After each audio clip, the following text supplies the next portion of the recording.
place. Hard sports all place. 365, we making a plays. We talking the game, get you through the days. Great eye in the court, the dime in the lane. Variety, topics never the same. All presentation, sports information. In the airways, taking the nation. All sport, all plays, like working your faces. Grace up the field, so time for laces. Hard sports all plays. Network. Hard sports all plays. Network. We on top of our game. Hard sports all plays. Hard sports all plays.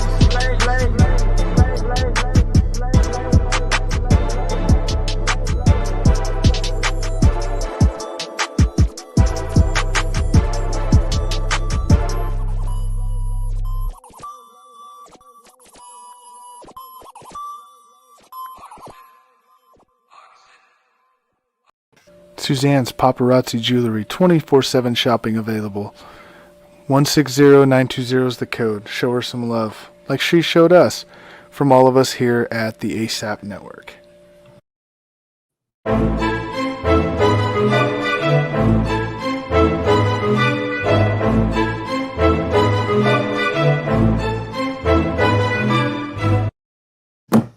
How's everybody doing?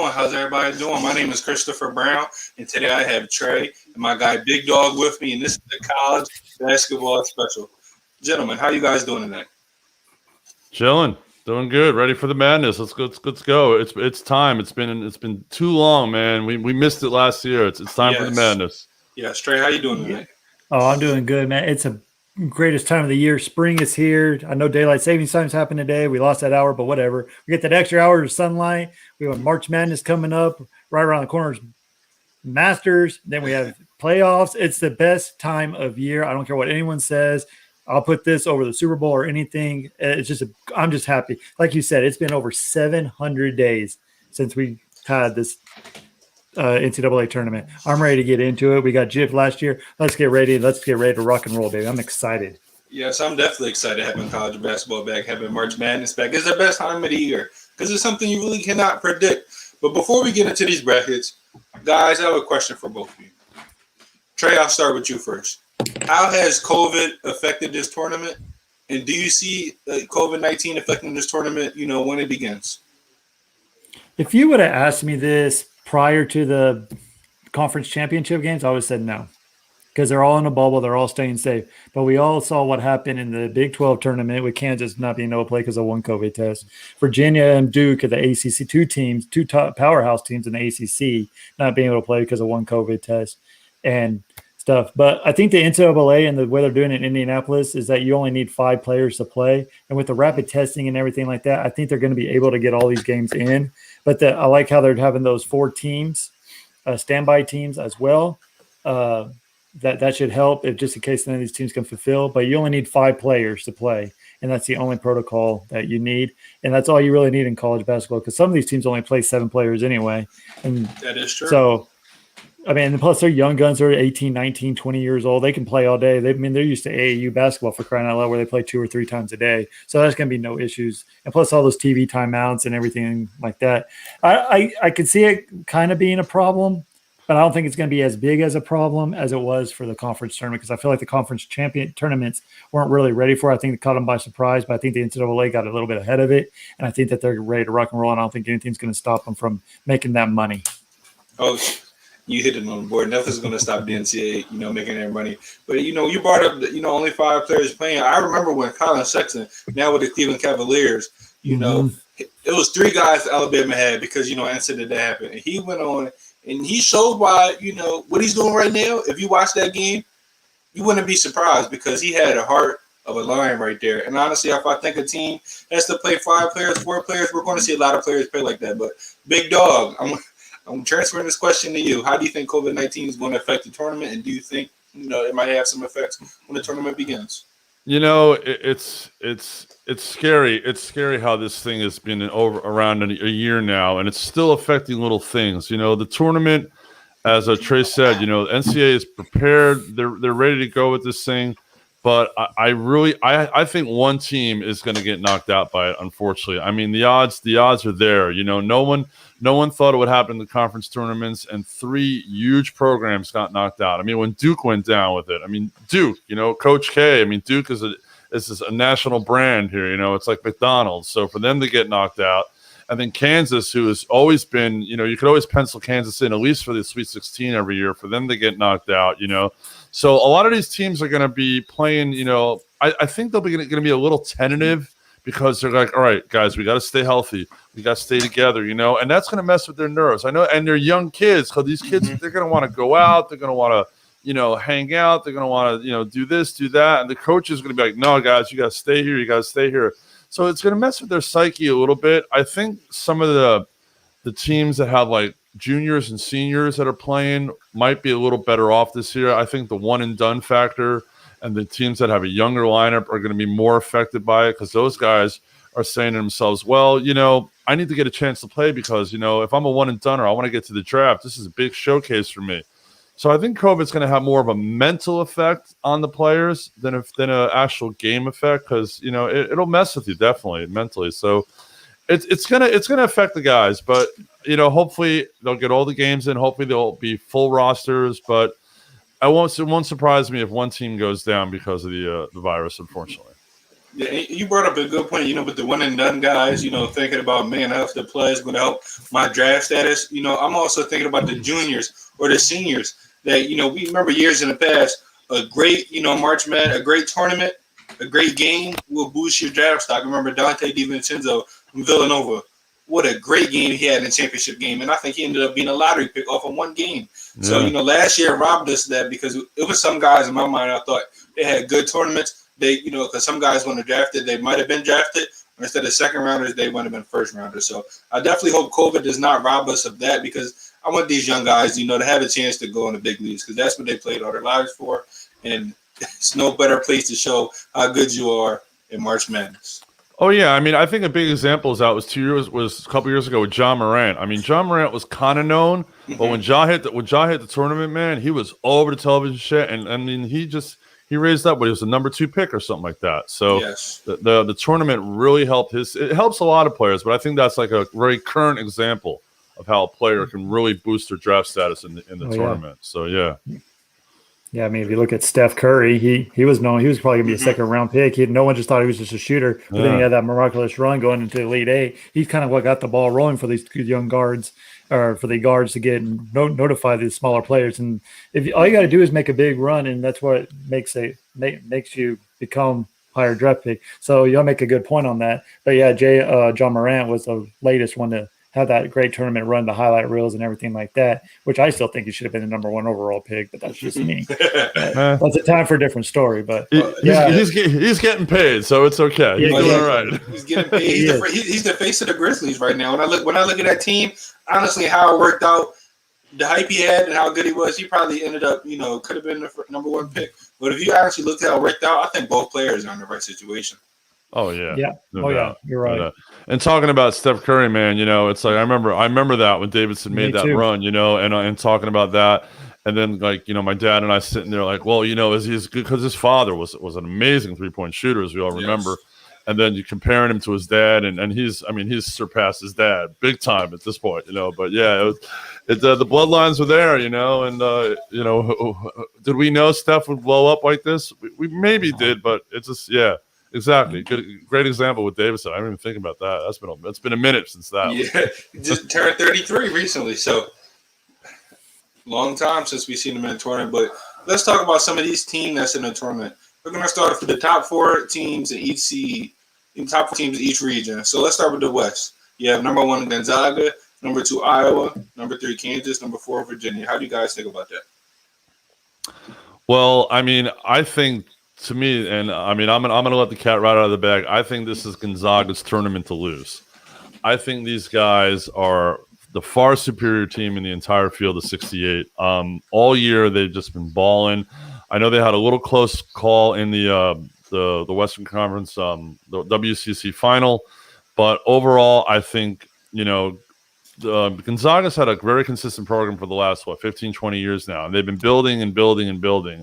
And I think this year, without some of the blue bloods in it, I think this is their moment. This is the time. Yeah, to have an undefeated season is going to be tough, but you know, to be in that quadrant with Gonzaga, I mean, Iowa's got Garza in the middle, who's good, but is he on the level, that Gonzaga's got, their two players, which I know we'll talk about Jalen Suggs and Corey Kispert later, but Gonzaga's got their two players, so when you've got two top guys coming in, I mean, I just can't see anything out of the West but Gonzaga. To just, to me, it's theirs to lose. Trey, before I pass you this question, I have a question for both of you guys, and I'll let you answer this one first. Do you think Gonzaga is going to do what they normally do? Have a great regular season and get into the tournament and just disappear, Trey? Or do you think this year is going to be a little bit different? I mean, that's a tough one. This year, there's no excuses for Gonzaga. I'll tell you that. Yes. They can't because in the past they'd be like, "Oh, we had to travel on the East Coast. We had to travel this. We had to travel the time, whatever." You're all in Indy, so there's no excuses for Gonzaga this year.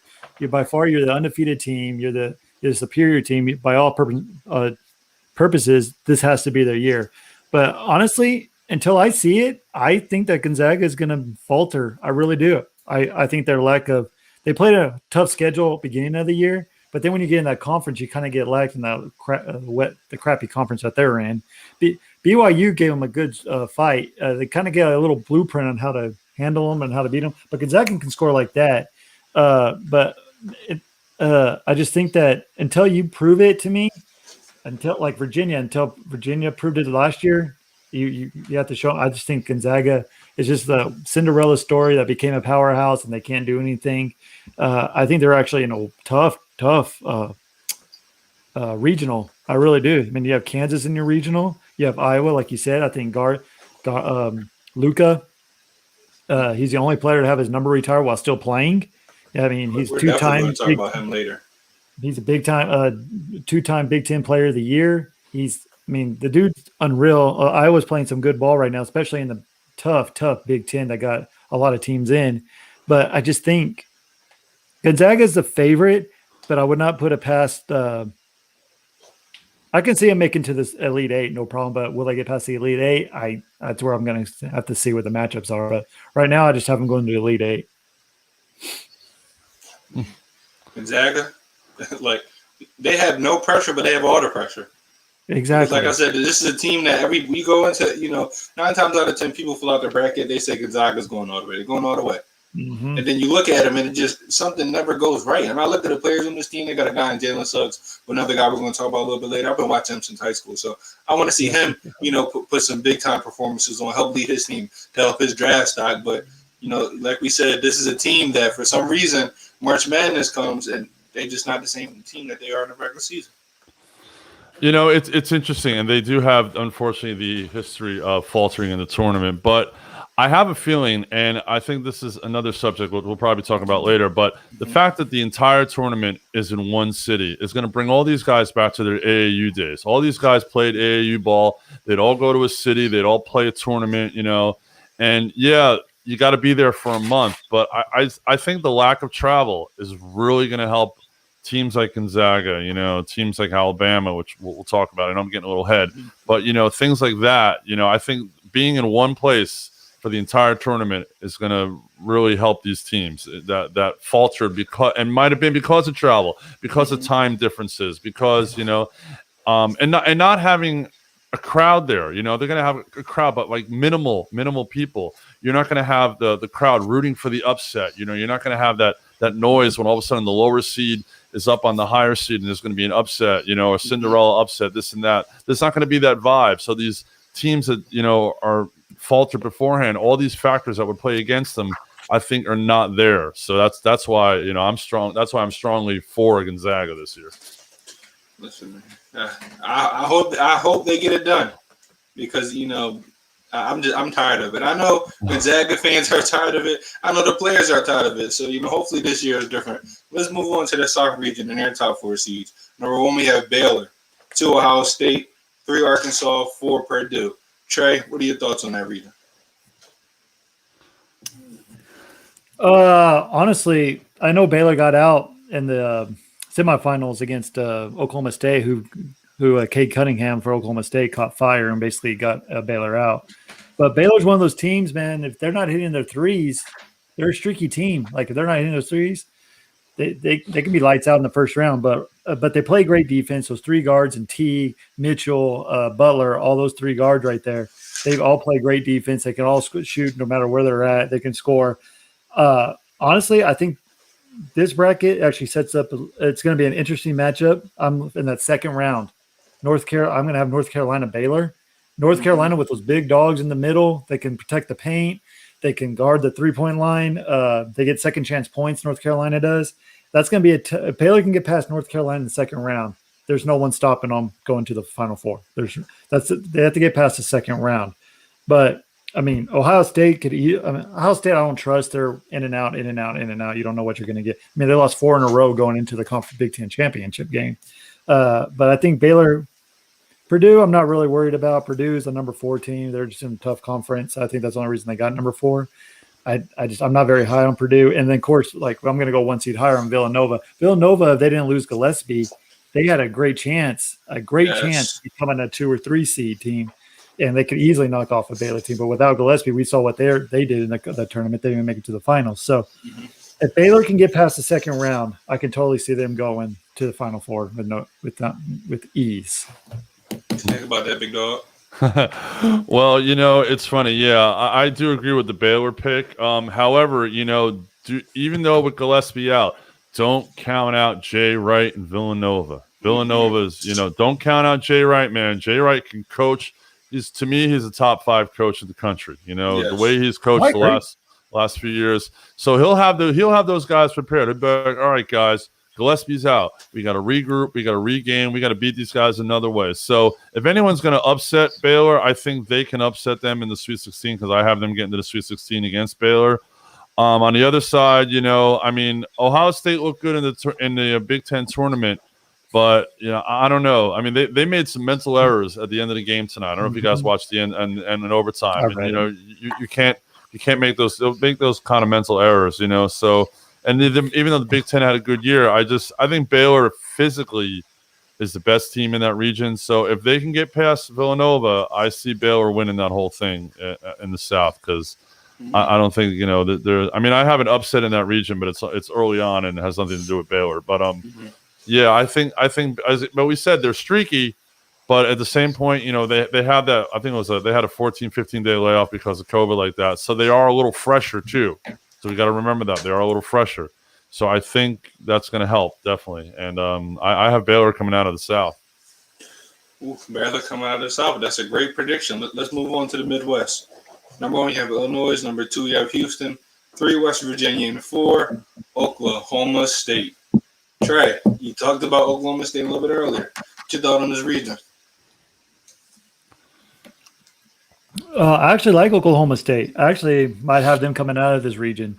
The way Cade Cunningham has been playing lights out, especially in the going into the tournament, and then saw what he did against Baylor, and especially in the second half against Texas in the championship game in the Big 12.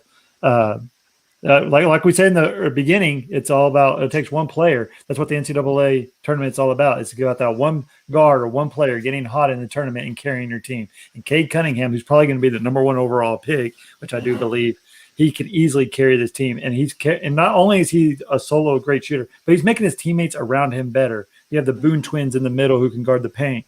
You have I think his name's Anderson, who's coming along and becoming one of those scorers on the outside as well. So this team was getting hot. That they won like 6 in a row, and they got to praise God for the NCAA even letting them become because they still have allegations, so they shouldn't even be in this tournament. But they appealed it, and they get lucky to get in because they haven't heard the appeal yet. So, but I like Oklahoma State and where they're headed. I haven't filled out my bracket yet. I'm sorry, I just started looking at it. You'll see but I'm liking their chances. I really am of making it to the Elite 8, maybe even the Final 4. The way they're playing right now. Some of the guy like Cade Cunningham, man, if he puts on some of the performances that he had, this season, the things and the upsets that his team might do, it's going to shock a lot of people. But Big Dog, what's your thoughts on this region? Top 4 seeds. It's an interesting region, and I think it's interesting on a number of levels. Illinois looked so good in the last 4 or 5 days in the Big Ten tournament. You know, the Sumu, am I pronouncing it right? The Sumu, I think that's how you pronounce his name. But that kid can play. That kid can play. So they're definitely CBS definitely wants that Illinois Oklahoma State matchup in the Sweet 16 between him and Cunningham, because that might be the one and two. That might be the one and two draft choices right there. So, you know, and if that game happens, that's basically come down to which player shoots lights out that night. Whoever shoots better is going to win that ball game. I have Illinois winning that ball game just on just by a smidge, not by much. But I think the interesting hit is on the other half of the bracket. I think Houston is a team that no one was really talking about. You know, they came in as a 2 seed, coming out of like one of the smaller conferences, but you know they've got a bunch of players on that team. And watch out for San Diego State. San Diego State was really good last year. And it might have been San Diego State had a real good shot last year. You know, them, and I think Dayton was another team last year that completely missed out on an opportunity. And all those guys came back for San Diego State. So watch out for San Diego State and Houston. I have Illinois coming out of the bracket, but, you know, if San Diego State or Houston comes out, it wouldn't surprise me either. You know, I'm going chalk, unfortunately, but I'm rooting for the upset. But I'm right. I wrote down chalk at my first impression. I'm telling you, we only had chalk 1 year, and that was I think the Florida Joakim Noah and the Florida days when all 4 teams, all 4 number 1 teams. But I don't like Illinois' matchup in the second round against Georgia Tech. Did you see Georgia Tech play in that ACC tournament against Florida State? That team can play some defense. It can score. Forgot that guy's name. The guard play of the senior guy. Forgot his name. Sorry, but I'm going to pick Georgia Tech to beat Illinois in the second round. Ooh, right. That's a good pick. Bold prediction. We're definitely going to have some more of those coming later. But let's talk about the last, region, their top 4 seeds before we go into, the entire region brackets and, maybe do some predictions, some bold upsets. Let's talk about the East. Number 1, Michigan. Number 2, Alabama. Number 3, Texas. Number 4, Florida State. And I see a comment right here is one of the first questions I wanted to ask. Should Michigan be a number 1 seed? Trey, I'll go first with you. Oh, man. I say yes, just because the way they've been playing throughout the whole regular season. They only lost to 1 point against a hot Ohio State team. But man, I kind of feel bad. Like any other year, Alabama probably should have been the number 1 seed. Alabama is playing lights out. No one predicted them to even be this good this year. And what they're doing right now is win the SEC tournament against a good LSU team. They beat a Arkansas team as well. I mean, Alabama is hot right now. I think I have an argument. If Illinois didn't win the Big Ten tournament, I could probably say that Alabama probably deserved it over Illinois. But since Illinois won one of the best, probably the best conference in the league or in the whole NCAA, I think Michigan should just go back to Brandon's question. Yeah, I think over the body of work that Michigan had, because remember, people forget about this. Michigan had to pause their program for 3 weeks, for 21 days. Right. And what did they do after that? They came back rocking and rolling and act like they didn't miss a beat.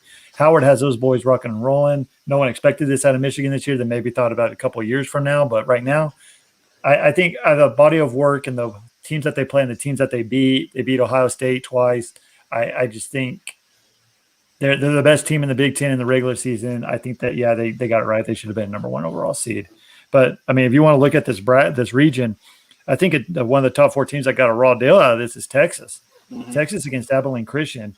Did anyone see Abilene Christian play in the conference conference tournament game? Those boys can shoot. I think they hit 11 threes. They played defense. You have to score almost 70 points or higher to even win to beat them. So that might be an upset in itself. Abilene Christian. That's a scary team. I'm telling you, they're a 14 seed, but they could easily be a higher seed just because they're in the Southland Conference. But Texas got a raw deal on that. But I'm telling you, if Texas gets past Abilene Christian, they have the 3 guard playing Ramsey, Coleman, and Jones. And then you have Jericho Sims in the middle, who's each 4 years has got progressed better and better and better. And he wasn't even on the draft anyone's radar, and now he's probably potential a late first round, maybe second round pick. this year. He's improved a lot better with the beast in the middle. And then you have Brown and others. That's a big team, and you have those three guard play. Texas can make a little run when Sasha, and we all know what Shaka Smart does. He took VCU to the Final Four and beat Kansas. I mean, he knows how to coach. So I look for Texas right now. I think I think I have Texas and Michigan in Elite Eight, and to see who goes to the Final Four. Okay. Well, what do you think about the top 4 seeds in this region? Okay, well, everyone was like, "Oh, well, Michigan." Michigan obviously is the number 4 out of the top 4 seeds. They're obviously the 4th. The injury to Isaiah Livers is huge. It is huge, but they got the seed because of their resume of what they did over the year. It's a hard region to pick, because if Michigan can figure out a way to play, if Livers can play and eventually get back, they're a different ball club. But if he's out, they could maybe lose in the second round to an LSU or a St. Bonaventure. You never know. Probably LSU, because LSU is an SEC team, definitely. But I have Alabama coming out of this region just because I'm just really impressed with them. I'm really impressed with them to win the SEC. Yeah, the SEC is a quote unquote down year because Kentucky didn't have a good year, but it's still a strong conference, and I really like the way they played all season. Michigan State's in that region, and they're gonna probably win their winning game because Tom Izzo. Tournament time, Tommy tournament. You can't count Izzo out. You can't count him out. So I think, and I have Michigan State. We're going to talk about this. I know I'm putting the elephant in front of the horse here, but I have them going to the second round and losing to Texas. But as you said, Shaka Smart. He's got a tournament pedigree. So this region is wide open. So it could come down. If Michigan figures it out, it could come down to them playing Alabama. LSU could move forward. Florida State can go on a run. This to me is the most wide open region out of all 4. Yes. See me, I'm a big Michigan guy because I'm a Juwan Howard fan. And one of the guys I thought was going to land there, Isaiah Todd. He ended up going to the G League, Ignite team, and I thought if they were able to land him, things, they would have went a little bit different, but you got to see, can you show up?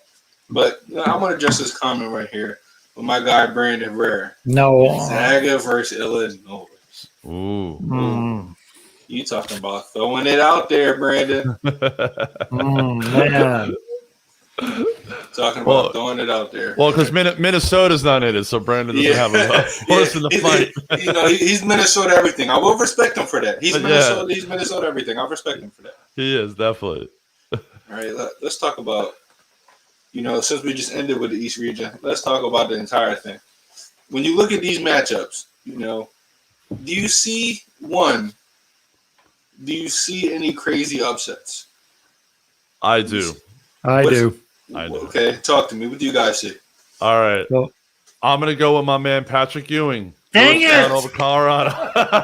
Dang it! Let's talk. Let's talk about it. Let's talk about why do you feel that way?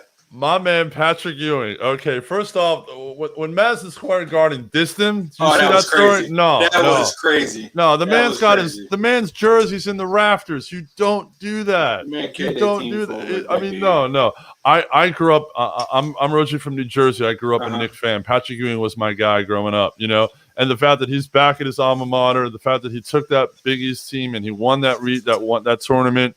He is rolling, and I got to go with my man Patrick Ewing in Georgetown to get that one upset in the first round. I'm sorry I took your Thunder, Trey, but So, no, you didn't take my Thunder. So you only have them winning one and done, like you have. Oh yeah. They're going to be one and done. But I mean, I have them winning that first round. But yeah, they'll be out in the second round to probably Florida State. But at least those first day upsets are the best. The 12-5s, the 13-4s.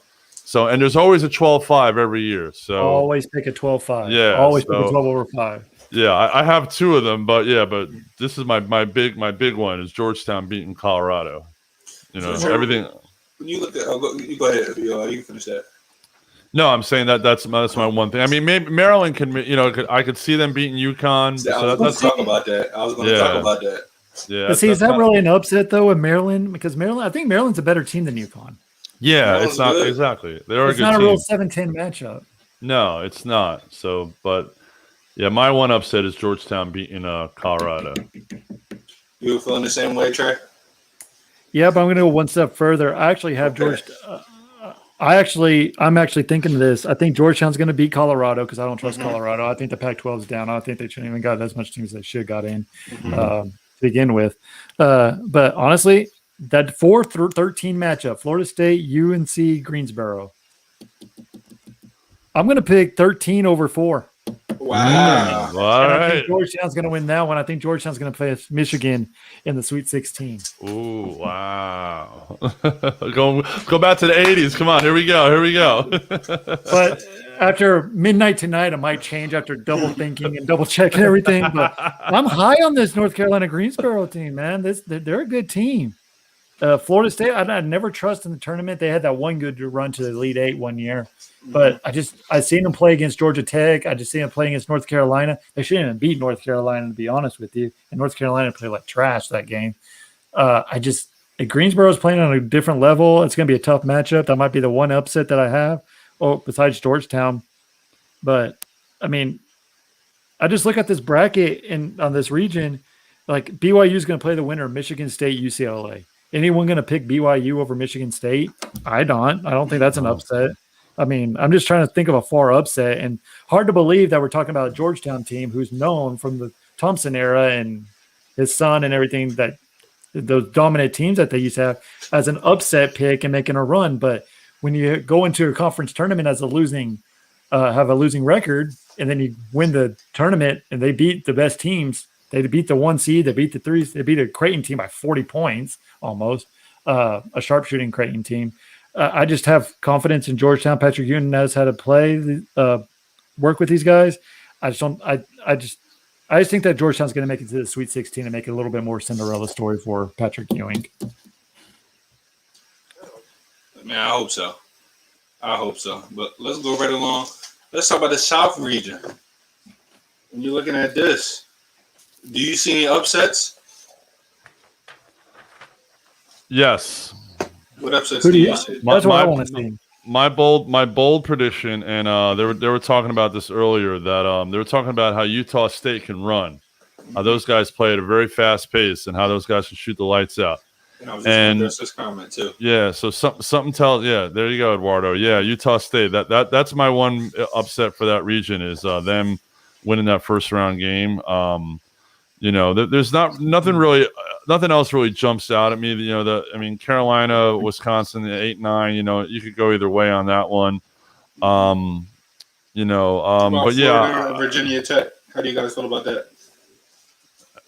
To me, Florida's got pedigree. The program's got pedigree. Vatek had a decent season, but the ACC wasn't a stronger conference as the SEC. So to me, it's like I just take the better conference there. So that's why I would pick UF there. But yeah, Utah State is the one upset I have in that region. But again, one and done, losing in the second round to Arkansas.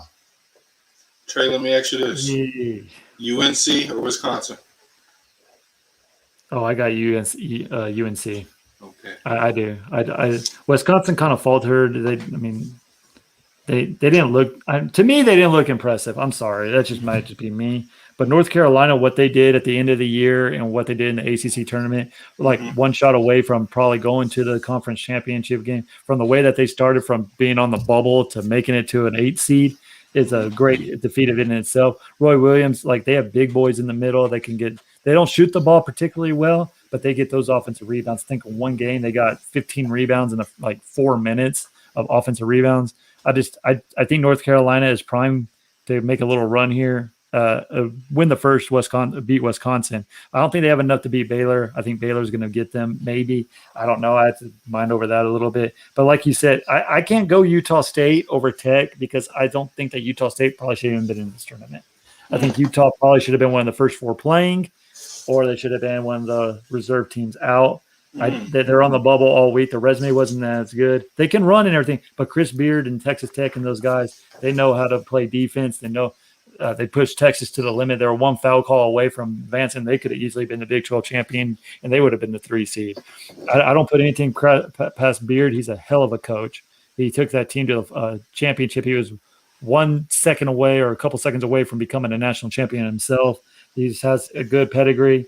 But it wouldn't shock me that Utah State wins, but I just have Texas Tech winning that game. This region, if you call, I think Virginia Tech's the only upset in this area. I don't. Florida's not that great to me.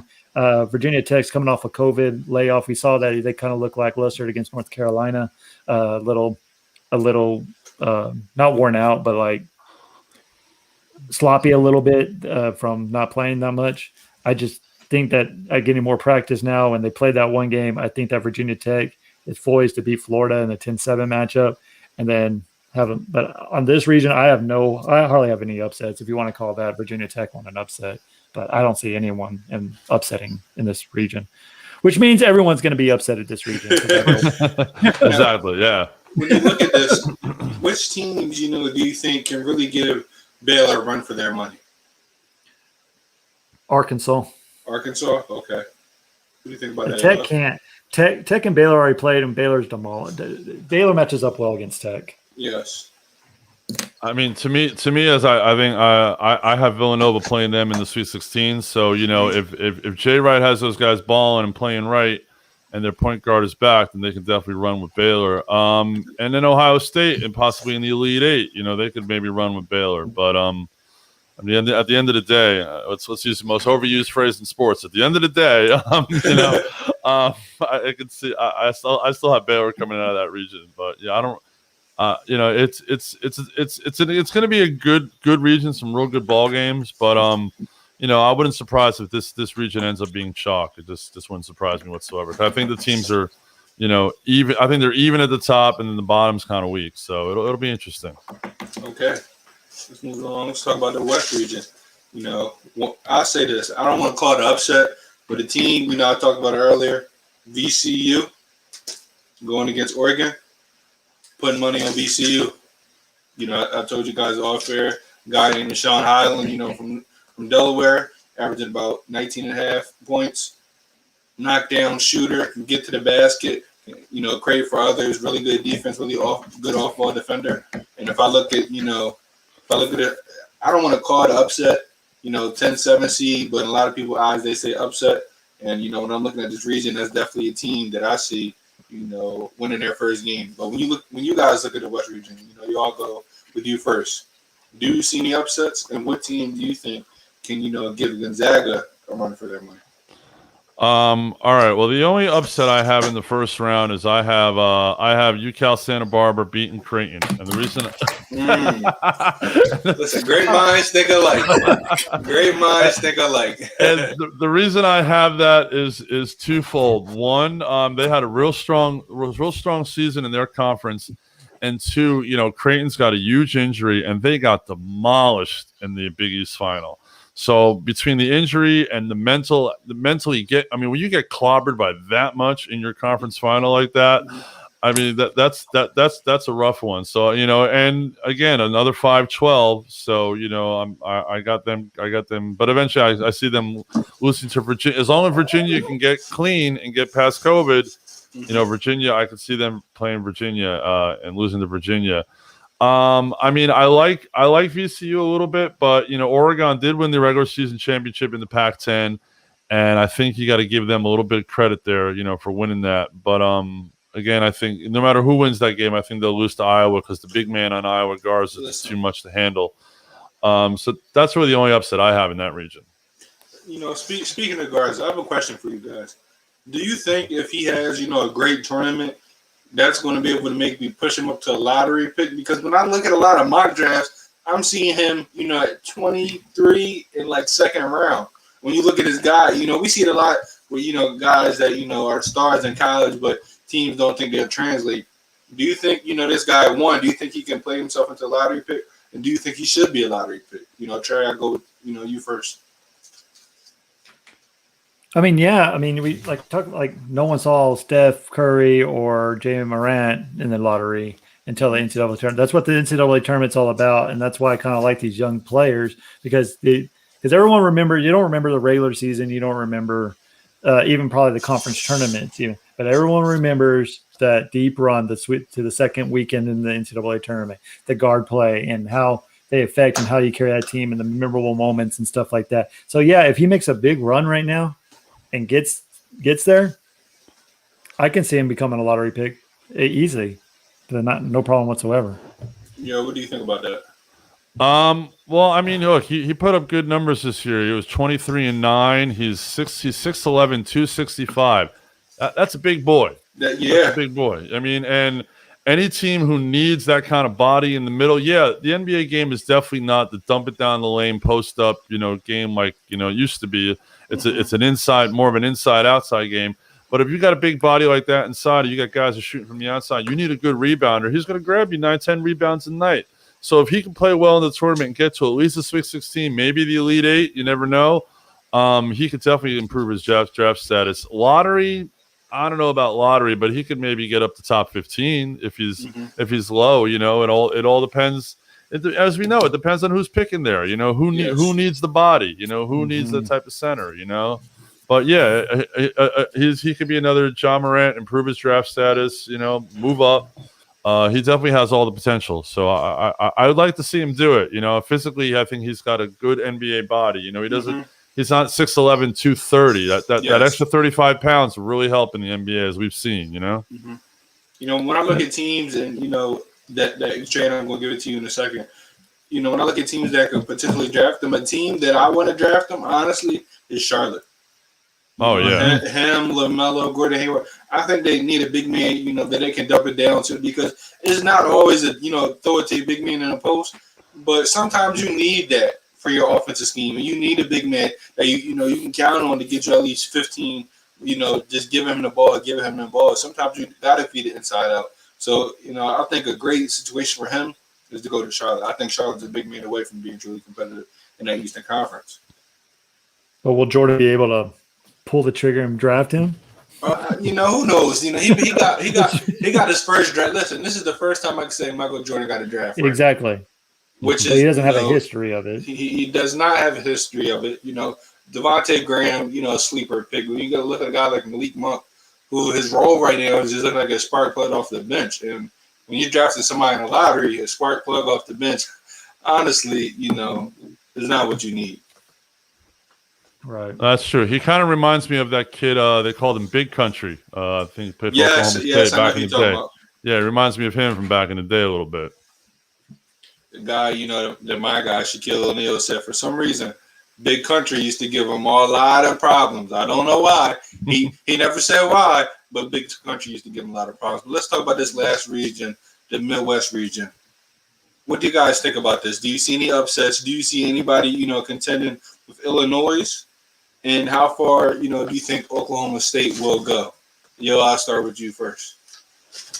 All right. Well, I don't really have any quote unquote upsets. I guess. I have Rutgers beating Clemson, but that's kind of just again better conference. Yes. Plus being a Jersey guy, all my boys went to Rutgers, so I kind of was like, I'm kind of rooting for them. But I do have San Diego State making the Elite Eight against Illinois. I do have San Diego State. I really believe in those guys. I really believe in that. They're getting their second chance this year. So I kind of have them going. That's the only reason I don't have a chalk in the final. I have Oklahoma State going to the Sweet 16. And again, we talked about it earlier with the two All-Americans, if they play in the Oklahoma State Illinois game, that's going to be a prime time CBS Jim Nance game right there. Because he's not going to be on the Duke train this year, as he always is, as we know. So. Yeah, that's pretty much all I have out of that region. But I have Illinois winning the region, But Trey said earlier that Oklahoma State could go on a run, and if Oklahoma State beats Illinois, then yeah, I could see Oklahoma State winning that region. Trey, what are your thoughts? I know everyone's high on San Diego State, but man, I saw Syracuse play in the ACC tournament, and they turned it a corner. They were knocking down shots. They're hitting 3-pointers. They're playing pretty good defense. They're 3-point away from Virginia to be moving on to the Final Four in that conference. If Syracuse can get on, I just don't see it. I think San Diego State's a little bit better. Another one to match off for is West Virginia and Morehead State. West Virginia is kind of streaky. West Virginia ain't hitting their threes, and they're not shooting the ball well. Morehead State could easily win that game too, but I do have West Virginia, but that might change my mind. But watch out for that game as well. I actually have Clemson beating Rutgers for some. I know why you have your Rucker boys and everything like that, but I just think Clemson's the better team in that one. I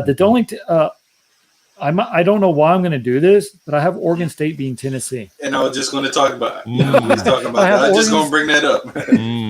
The way I saw them play in the Pac-12 tournament, being Oregon, being Colorado for the big Pac-12 tournament, the way they're playing right now, they're playing lights out. Tennessee is going the other direction. They're not playing very well at all. They won a couple games before the SEC tournament, but everyone's SEC champion, the best team in the SEC, who everyone was talking about, probably one of the best teams, could make a Final Four run, if not a number one seed. It was Tennessee, and they just fallen off the face of the earth right now. And Rick Barnes, I think he's a terrible coach. I never liked him at Texas. He had one good year at Tennessee. The only reason Rick Barnes got his name is because T.J. Ford, Kevin Durant, and those guys. Even with Kevin Durant, they only made it to the Sweet 16. They didn't even make it to the Final Four. Final Four was T.J. Ford and DJ Augustine in that bunch of group. That's the only reason. But I don't see a playmaker on Tennessee like those players, and I just don't trust Rick Barnes in the NCAA tournament. For that reason, I'm going to have the Beavers being the Volunteers in that one, but I have them losing the next round against Ohio State. But I'm telling you, watch out. I know it's not a big up, but don't sleep on Georgia Tech, man. These players love they're playing for their coach. The coach is the head. I forgot his name, but he's a hell of a coach. He's very inspirational. He loves his players. They play hard for him. They have good guard play. I just think Georgia Tech, if they're going to make a run, this is the time to do it. And I think they'll go into the Sweet 16, and I actually have Houston coming out of that region. Okay. Wow. That's I said probably. I could change my mind. No, it's a great pick. You know, the CBS doesn't want to see it, but it's a great. No, they pick. do not. No, they don't want any of these men either. But Houston's a damn good team, man. No, they are. They're a good team. They are a good team. They're fast too. There's a reason why they're in the top 10 all freaking year. Yeah. Yes. Okay, before we go into the final big bracket prediction, let's talk about some things. I'll start with you. What's a player that you're looking forward to seeing in the NCAA tournament? All right. Well, it's funny. There's 5 players I really pinpointed to watch in this tournament, and the 5 were Garza, the All-American guys, Garza, Dosmunu, Cunningham, and Kispert.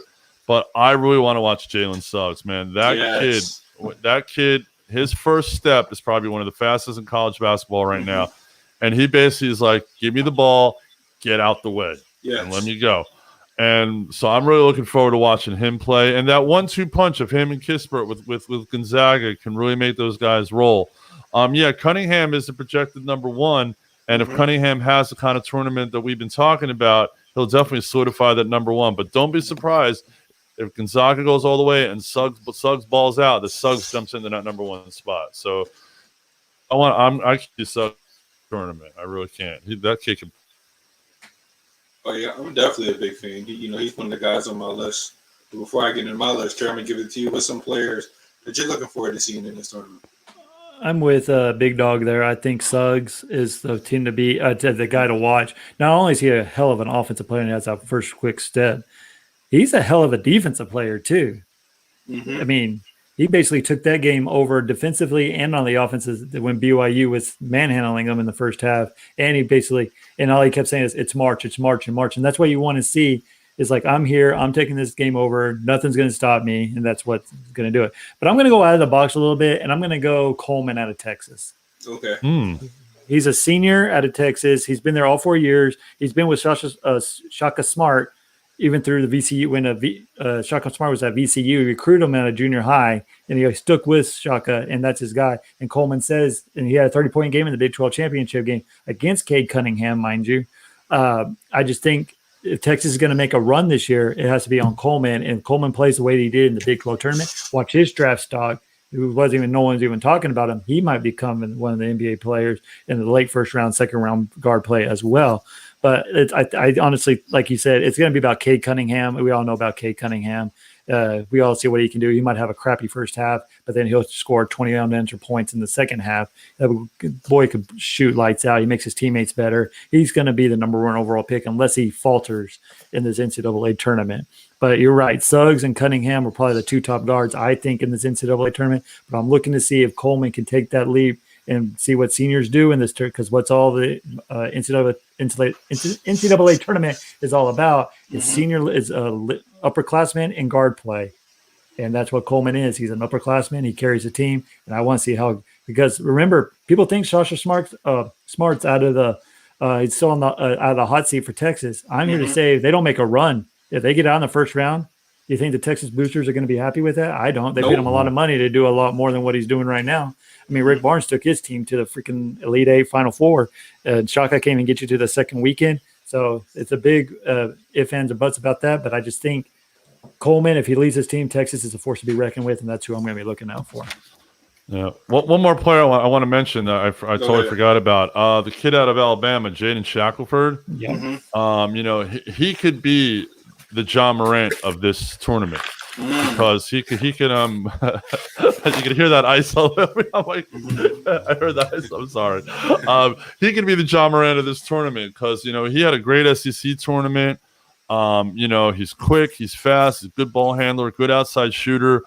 So if Alabama goes on the run that I think they can go on, and Shackelford could really become one of the stars of this tournament. And could you could you imagine having a matchup of if I have a Gonzaga Alabama Final Four, having Shackelford against Suggs in that Final Four, that's a good matchup right there. So you never know, could be interesting. Shackelford could be another player that is in the background, but he could move up to the front all of a sudden. Definitely. Real quick, I'm gonna talk about the players that I'm interested in looking at. Number 1, Luka Garza. I said, I want to see because some people say the big man is out. It's not the sexiest position in the NBA no more. It's not needed in the NBA no more. And I think that's a lie because you look at guys in the MVP race right now, Joel Embiid and Jokic, the 2 centers dominating. So when I look at Luka Garza, I'm seeing, I just want him to go in the right, space for him. A lot of necks when I look at, some draft boards and saying, oh, he's not athletic enough. He's not this, he's not that. I feel like if he's in the right situation, he's going to be able to thrive. So I want him to have a good tournament, show teams that he's legit. Next, I talked about him earlier, and Sean Holland, VCU. This guy, I feel like, is underrated. Don't know if he's going to come out this year. Like I said, a guy that, that's leading his team in scoring over 19.5 points, a knockdown shooter, crafty with the ball, can get to the basket. I want to see what he's going to do. Next, I'm going to go Eric Ayala out of Maryland, a guy that's averaging about 14.5 points, shooting about 37% from the three-point line, Delaware guy. Excited to see what he's going to do. And then, of course, I'm excited to see Cade Cunningham and Jalen Suggs, 2 guys that I've been following for a very long time. And I feel like, again, they can still March Madness and have great performances. And when you look at March Madness, these are the quote-unquote big games. So a lot of teams are looking at these players to see if they fall under pressure. And I think these 2 guys, especially Jalen Suggs, I think we're going to see a dominant Jalen Suggs in this tournament. A guy that he showed flashes throughout the regular season, but I think right now he's just going to go all in and say, listen, there's no doubt about it. If y'all don't think I'm top 3, I'm top 3, and I should be number 1.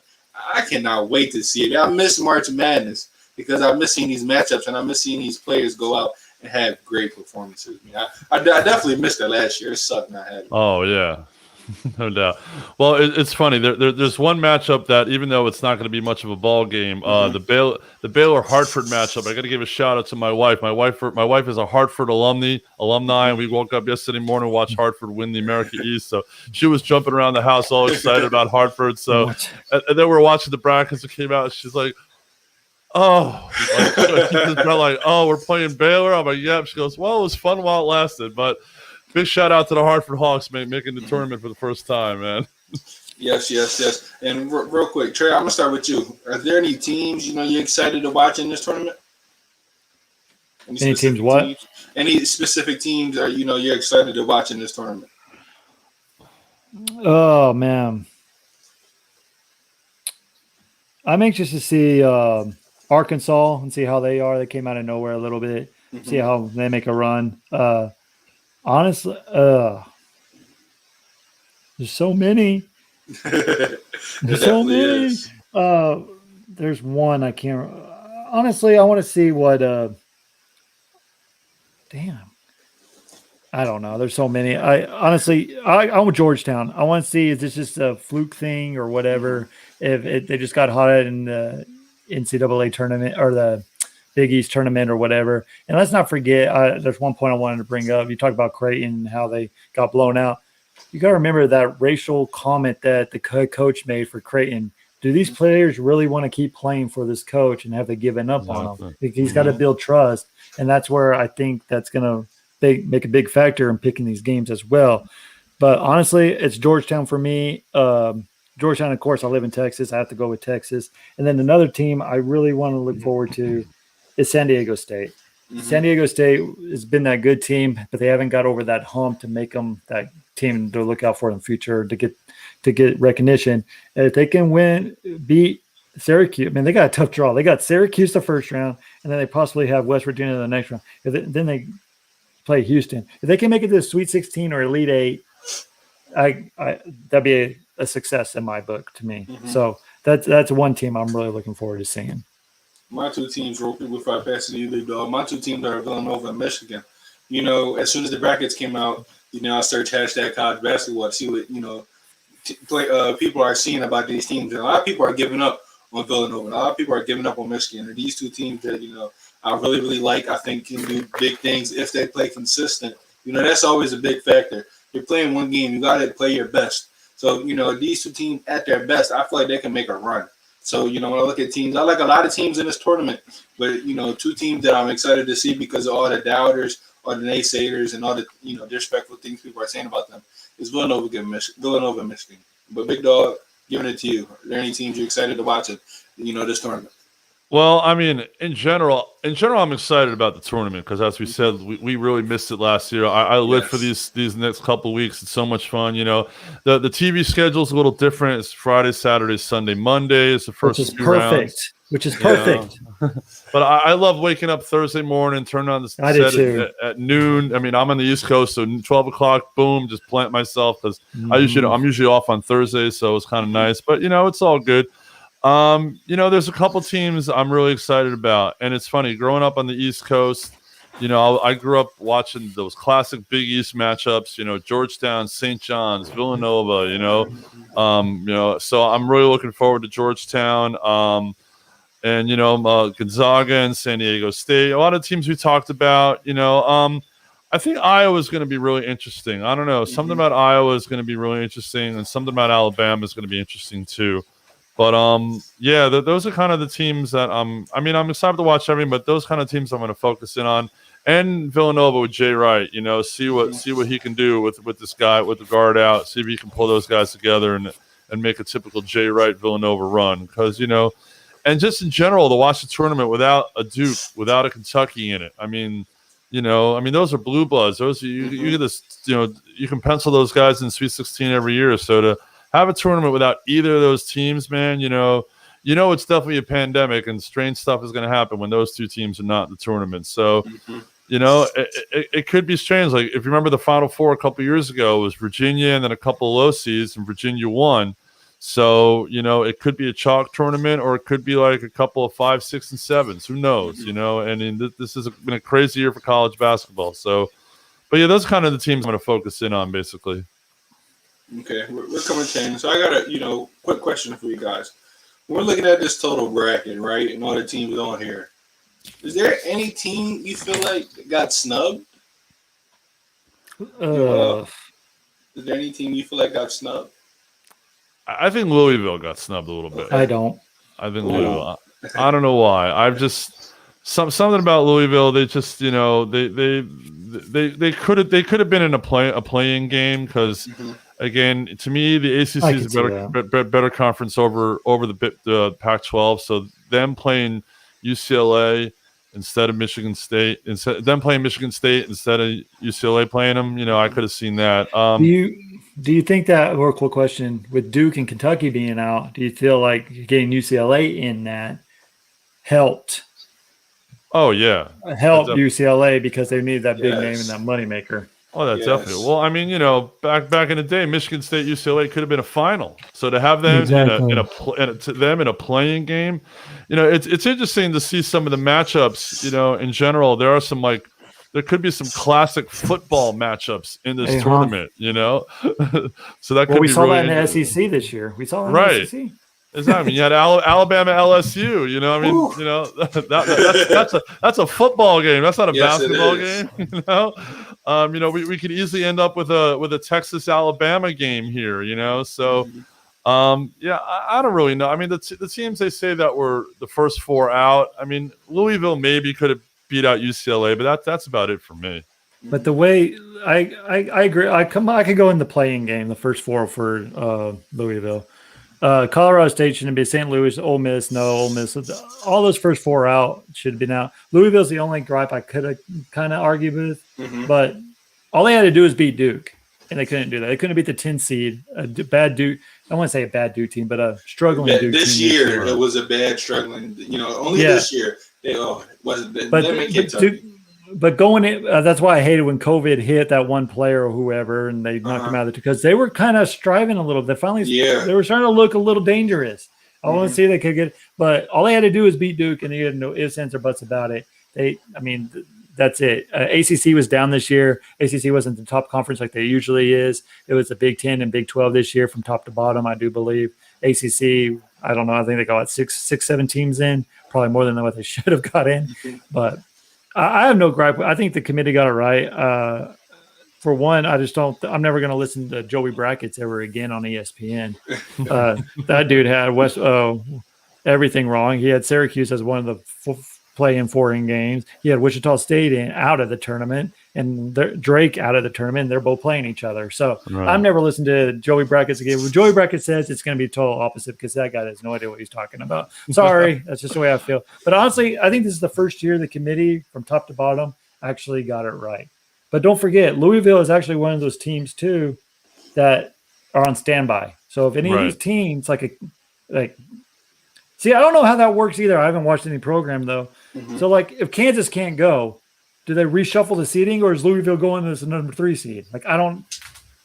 Yeah, they talked about that, how those teams would fill in, but I don't know what they're going to do with seeding. I mean, they technically could move. Because everyone's in the same city, though, so they could move people around and say, all right, you play here, you play here.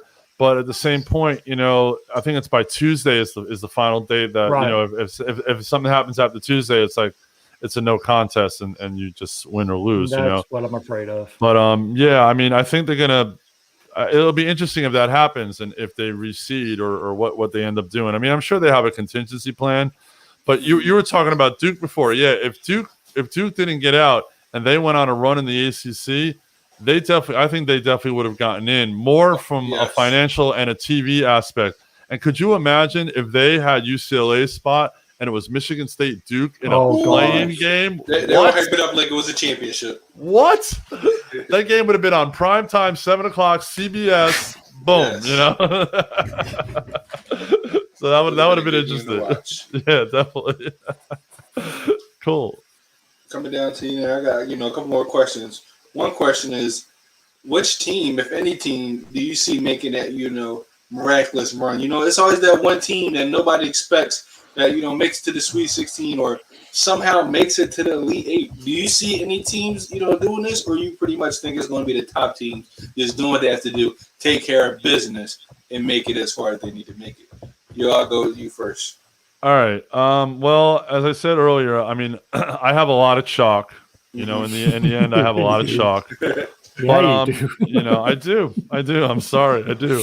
I've never been a risk taker in life, so I guess even on this, I'm just like, all right, whatever, But if I have San Diego State in the Elite 8. And Trey was talking about Oklahoma State before they could make a run.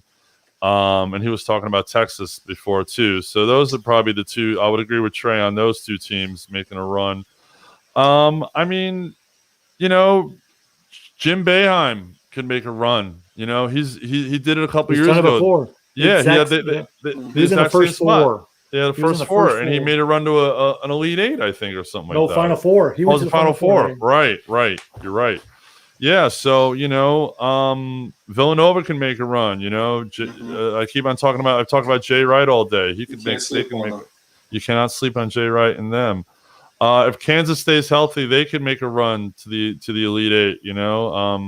But I mean, then that's not really a surprise.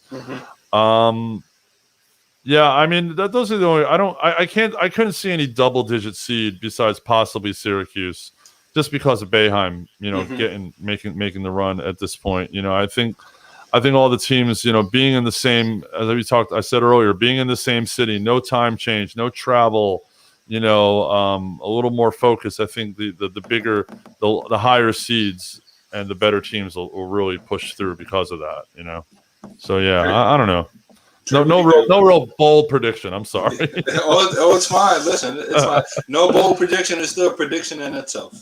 Right. Trey, what do you think about that? I think you're sleeping on one team. What's that team, Trey? University of California, Santa Barbara. Mm-hmm.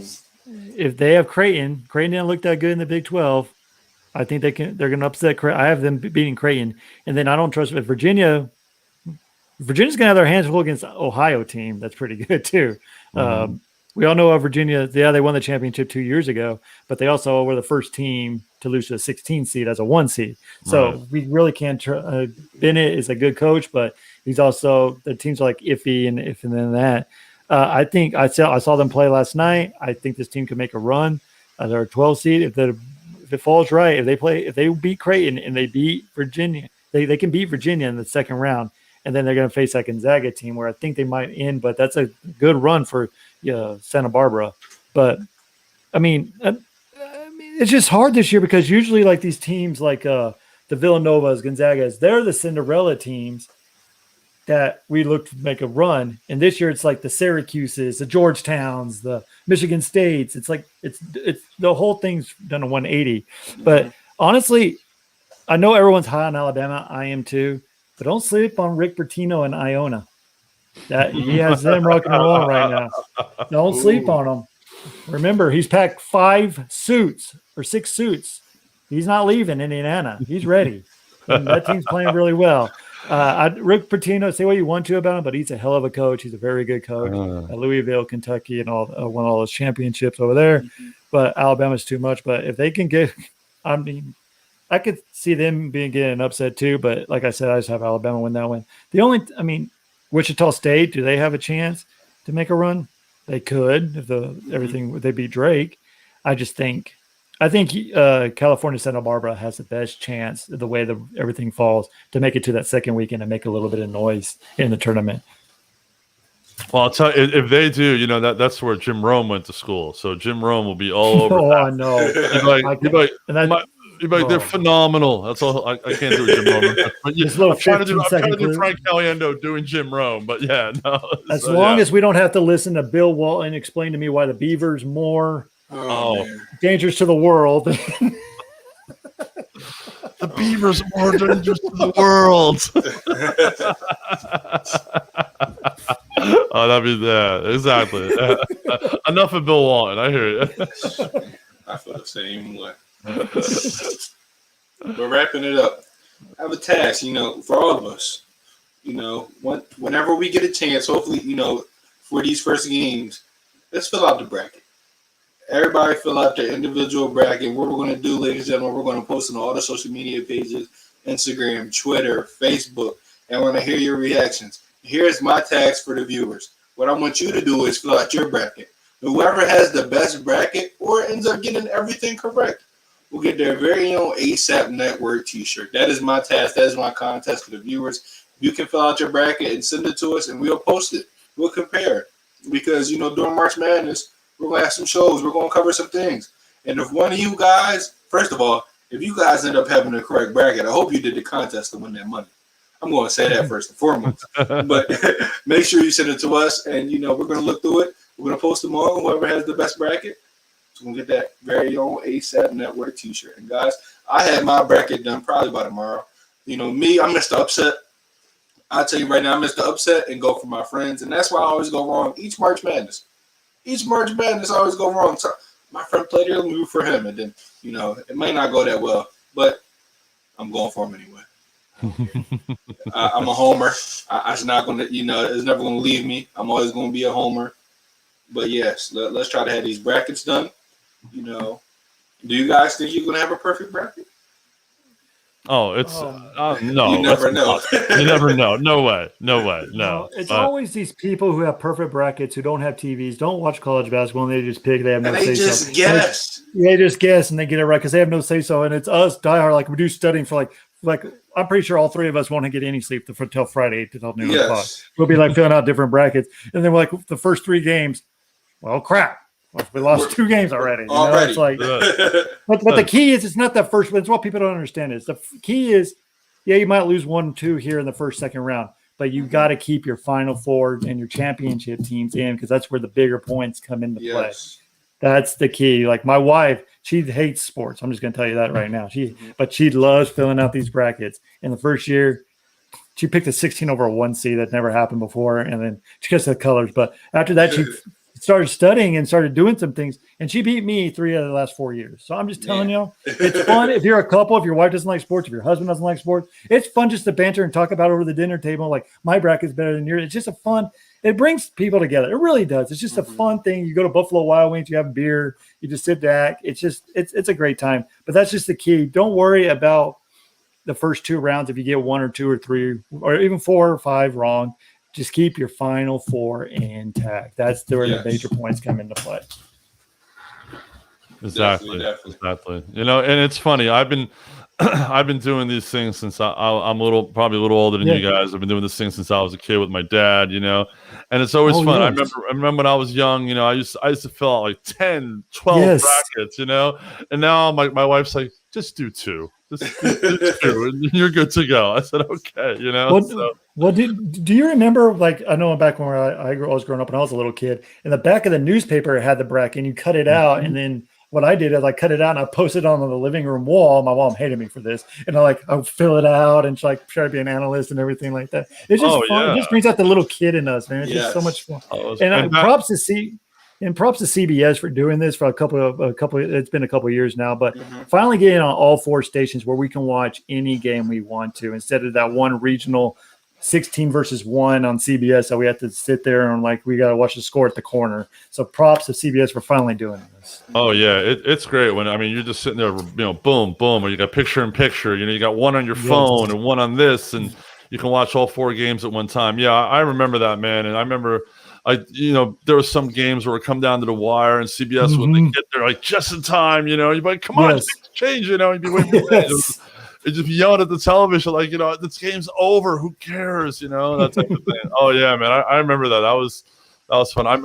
My first NCAA final that is vivid in my memory is Larry and Magic, 1979. Oh wow, that's my first. Yeah, so as I said, I'm a little older than you guys, but yeah, I remember sitting there watching that game, and I knew then how great those guys would be.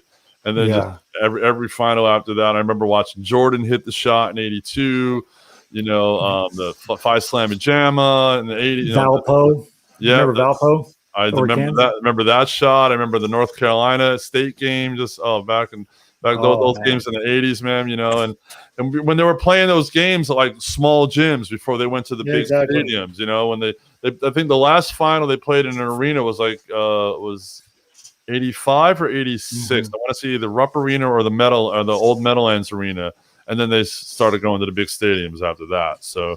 Yeah, it's just the tournament is there's nothing like it, and I'm so happy it's back. I'm definitely happy it's back. I remember my favorite moment is when Chris Jenkins hit that shot for Villanova, and I was at a camp at Villanova, ended up seeing him, and at that time I was a teenager, and we all went crazy because we all like Villanova, and we're seeing this guy just hit what probably arguably the greatest shot in NCAA history.